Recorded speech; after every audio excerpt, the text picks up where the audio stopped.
Hello grade 12 students.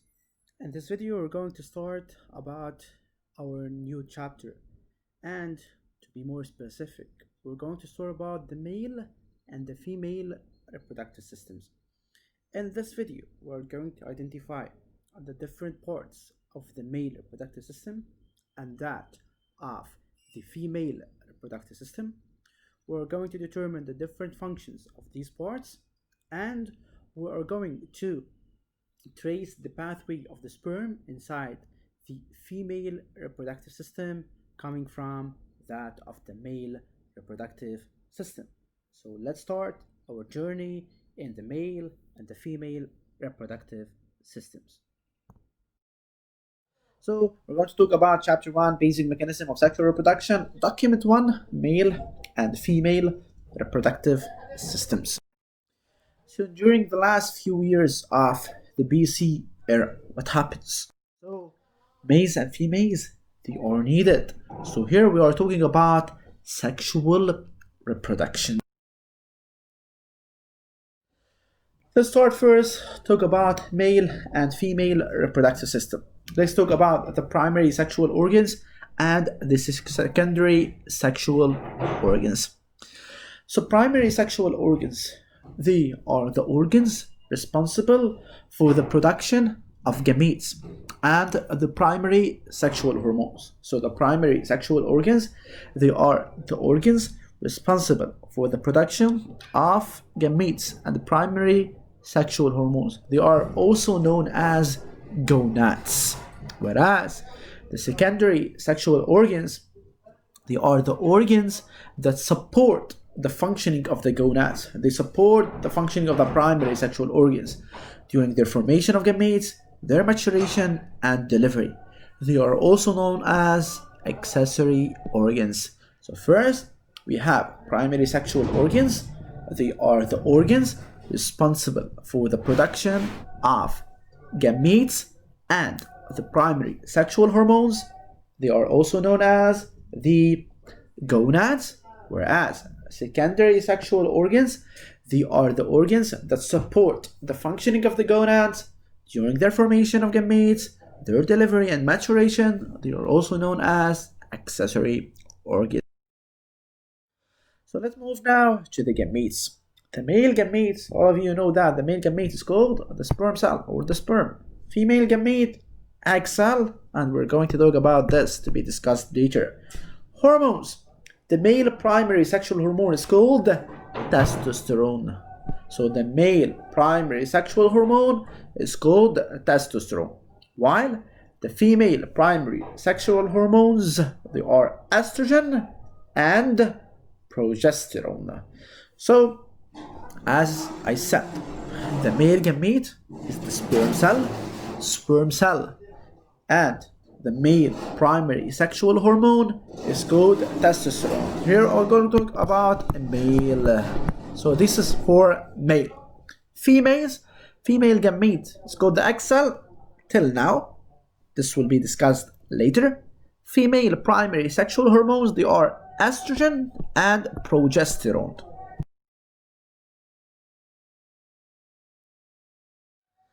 Let's move to the male reproductive system. So the male reproductive system, we have the testes. What are the testes? Testes, they are the site of the sperm production. They are the site where the male gamete is going to be produced. So they are the site of production of the male sexual hormone, the primary male sexual hormone, which is testosterone. That's why we call it the testes, the male gonad. So testes, they are the site of production of sperm cells, the male gametes. They are the site of production of the testosterone, the primary sexual hormones for males. So as such, testes, they are referred to as the male gonads. So as I said, testes, they are the site of production of sperm cells. They are the site where the sperm cells are produced. These sperm cells, they are the male gametes. They are the site of production of testosterone, the primary male sexual hormones. So as such, testes, they are referred to as the male gonads. Testes is composed of numerous, each testicle is composed of numerous seminiferous tubules in which the sperms will develop. We have leading cells. We're going to know about their function, about Sertoli cells. So each testicle is composed of numerous seminiferous tubules, as shown here, seminiferous tubules, and in which the sperms will develop. This is the figures showing the leading cells, Sertoli cells, and seminiferous tubules, and we're going to talk about this in detail. Testes. These tubules, which are tubules? The seminiferous tubules, they are surrounded with Sertoli cells. So these are surrounded by Sertoli cells. What is the role of the Sertoli cell? Sertoli cells, they provide the nourishment to the developing sperm, meaning that they nourish the developing sperms. So these tubules, they are surrounded by Sertoli cells. These Sertoli cells provide the nourishment to the developing sperms. So they provide the nourishment to the developing sperms. So this is the role of Sertoli cells. Let's now move to the role of the leading cell. Between the seminiferous tubules, there are interstitial cells, also known as leading cells. Leading cells, they are responsible for production of testosterone. These are very important notes. So, Sertoli cells, they are responsible for the nourishment of the developing sperms. Leading cells, they are responsible for the production of the primary male sexual hormone, testosterone. So, tracing the pathway of the sperm cells inside the MRS. What is MRS? Male reproductive system. So first stage or first step, first checkpoint is the testes. Number one is the testes. Moving now to the scrotum. What is the scrotum? The scrotum is like a sac-like structure. It's found here.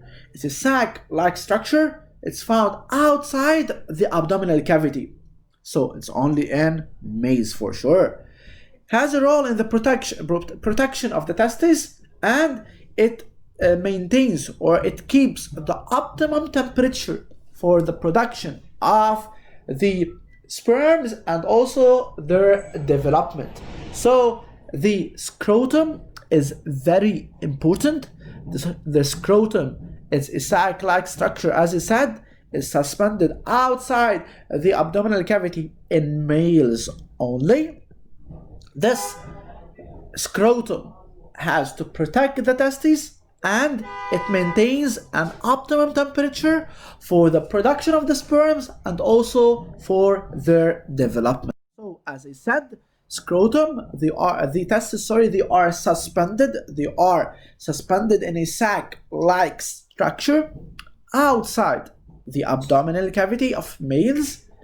The scrotum has an important role. It's to protect the testes, has a role in production and to maintain the optimum temperature for the production and the development of the sperms. Let's now move to another part. So first we talk about testes.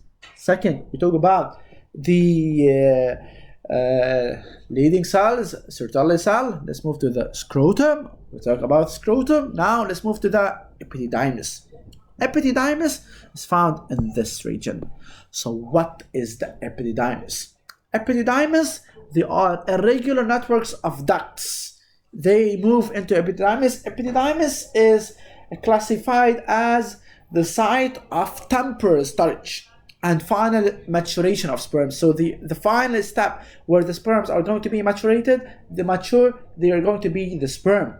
They become motile in this, and they become viable at temperature of 37 degrees Celsius. So epididymis, after their production in the seminiferous tubes of the testes, the sperms, they move into an irregular network of ducts, and they pour into the coiled epididymis.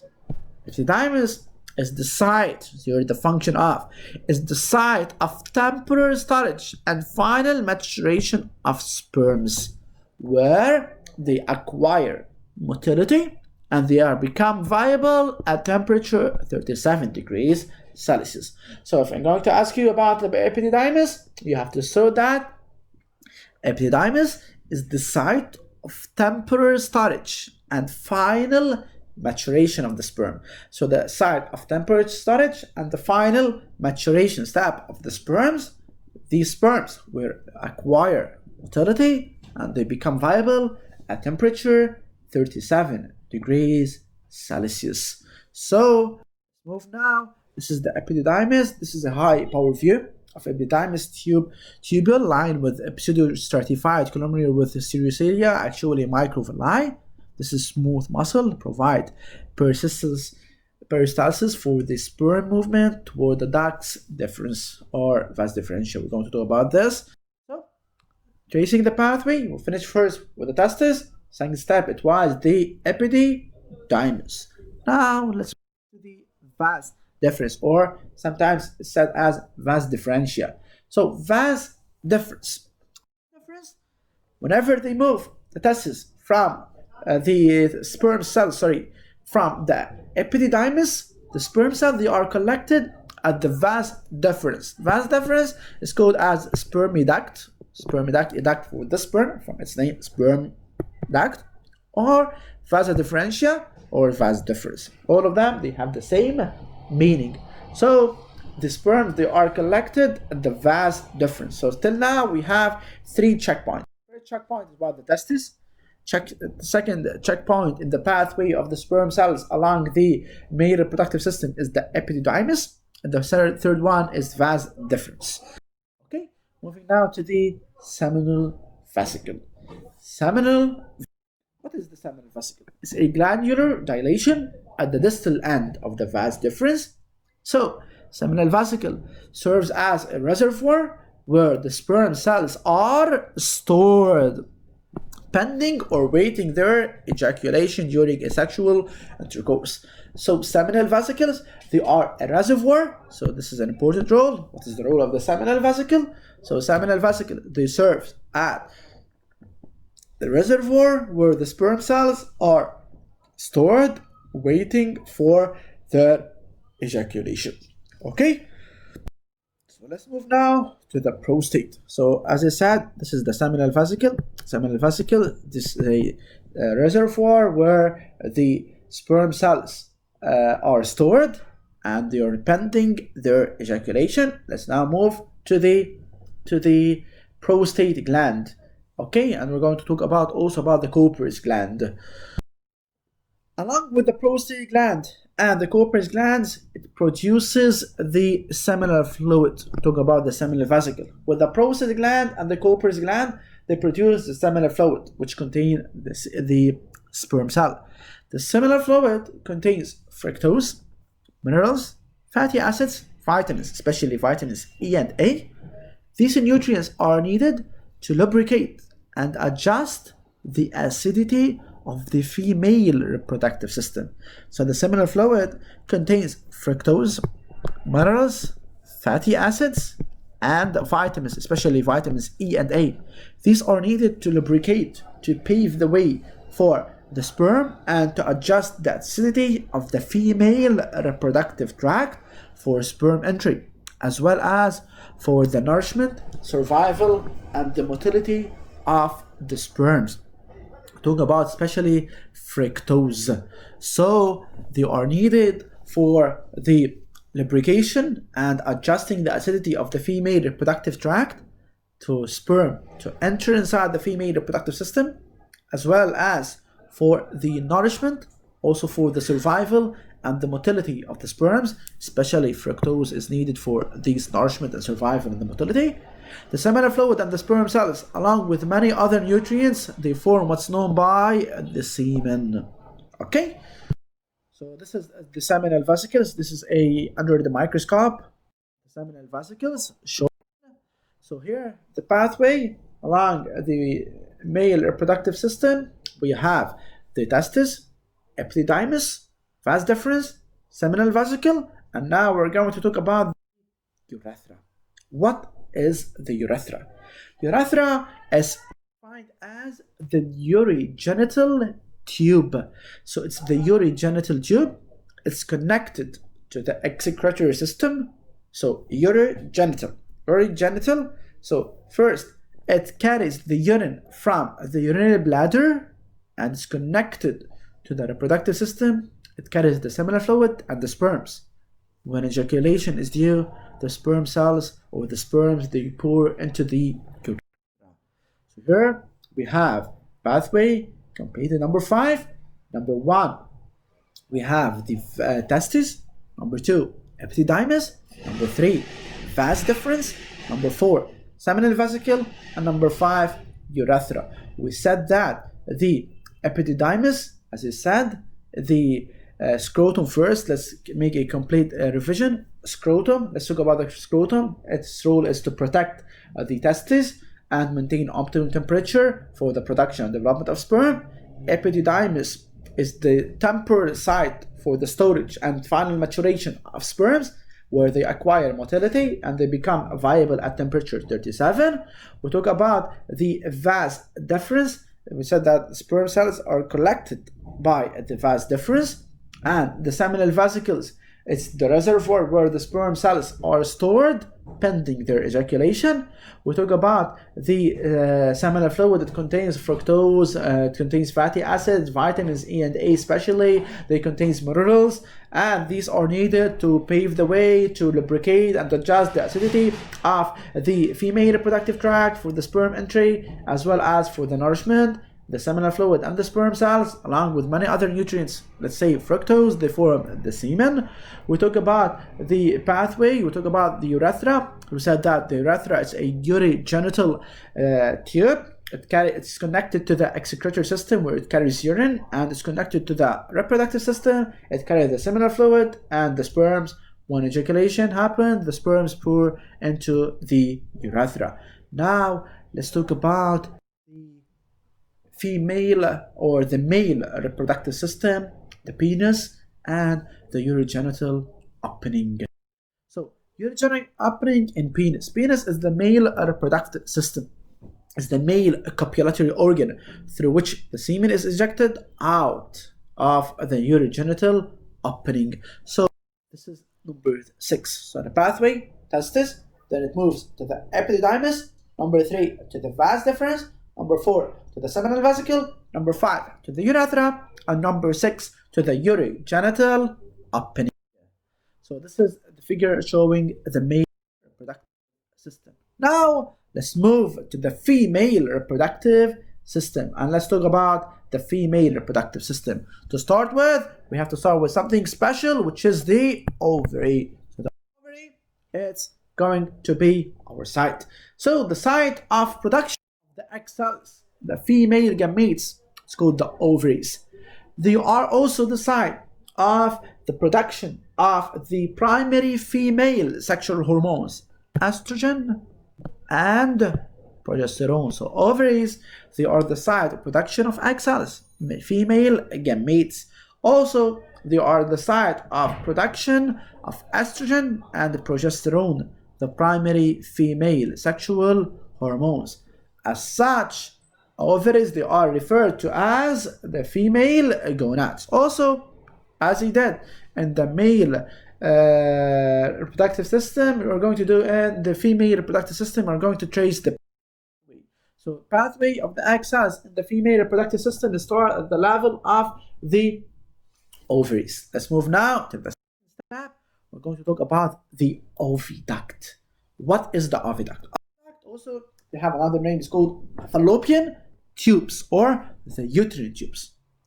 On due time, the egg cells will be released into the fallopian tube or the oviduct.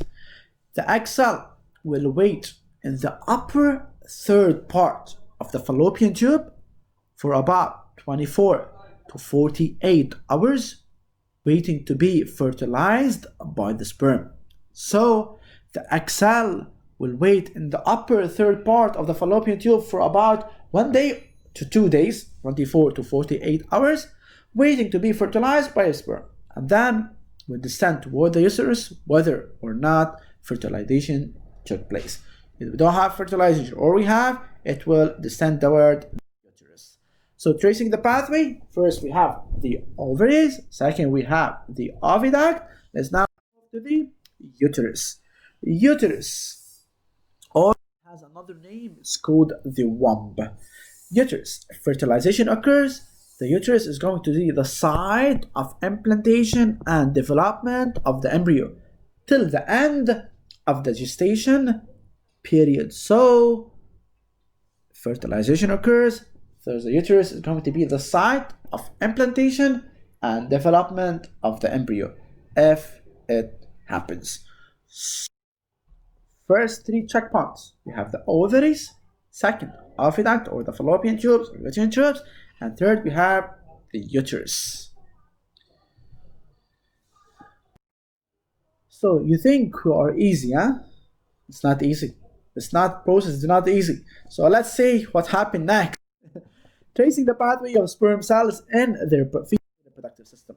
Here is the genital opening. The opening of the genital opening. Start with the pathway of the sperm cells in the female reproductive system through the genital opening. The genital opening is found in the vagina of female reproductive system. So genital opening, it enters the sperm in the genital opening, then it moves toward the vagina, then it moves toward the cervix, number 4 toward the uterus, and to move to the oviduct in order to have the fertilization.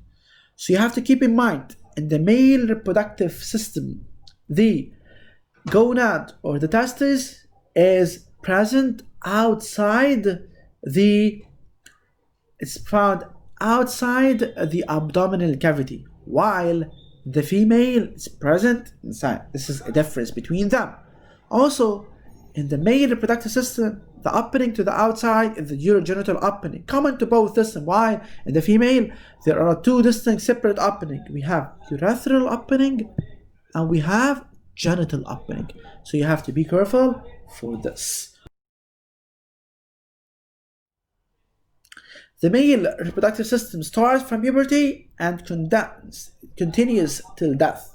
So the male reproductive activity, it starts from puberty and continues till death. It's a continuous process. It's the process that continues till death. It's a continuous process that may decrease with age. Whereas the female reproductive activity, it starts at puberty and stops at the menopause. It's cyclic and may be interrupted by gestation, whenever we have a pregnancy. So female reproductive activity starts at puberty and stops at menopause, ages 50, 55, and so on. So it's cyclic, may be interrupted by gestation, which is called pregnancy period. So let's move the comparative table of male and female reproductive systems. So a comparison between female and male reproductive system, we have to say that the gonads in the male, they are the testes, where in the female they are the ovaries. Genital tract, we have the vas deferens epididymis, while here in the female we have the uterus and the oviduct. Copulatory organ is the penis, while in the female reproductive system it's the vagina. So male reproductive system, it's the testes, the gonads, they are the testes, and the testes, they are the outside the abdominal cavity. They are found outside the abdominal cavity, and the gonads in the female reproductive system, it's the ovaries, it's found inside the abdominal cavity. The genital duct in the male reproductive system, it's the vas deferens and the epididymis, while in the female reproductive system, it's the oviduct and the uterus. Copulatory organ is the penis in male, while it's the vagina in the female. So let's make now a summary for all the female reproductive system. We started with the ovaries. We said that they are the site of the egg production, egg cells production, female gametes. Also, they are the site of production of female primary sexual hormones, estrogen and progesterone. So ovaries, they are referred to the female gonads. We talk about the oviduct. Oviduct, they are called the fallopian tubes. The egg cell will be released into the fallopian tubes or into the oviducts or into the uterine tubes. So the egg will wait in the third upper part for about 24 to 48 hours waiting to be fertilized, and then descends toward the uterus if not fertilization took place. And we talk about the uterus. We said that the uterus is the site of implantation of the embryo till the end of the gestation period. We talk about the pathway of the sperm cells along the reproductive system of female. We said it starts with the genital opening and the vagina, then move to the cervix, to the uterus, and to the oviduct. We said the differences between the male and female reproductive system is the male reproductive system, testes, in the male reproductive system, the gonads, like the testes, they are found outside the abdominal cavity, the scrotum, while in the female reproductive system, they are found inside. So in the male reproductive system, the opening to the outside is called genital opening, common for both systems. And in females, there are two distinct separate openings. We have the genital opening and the urethral opening.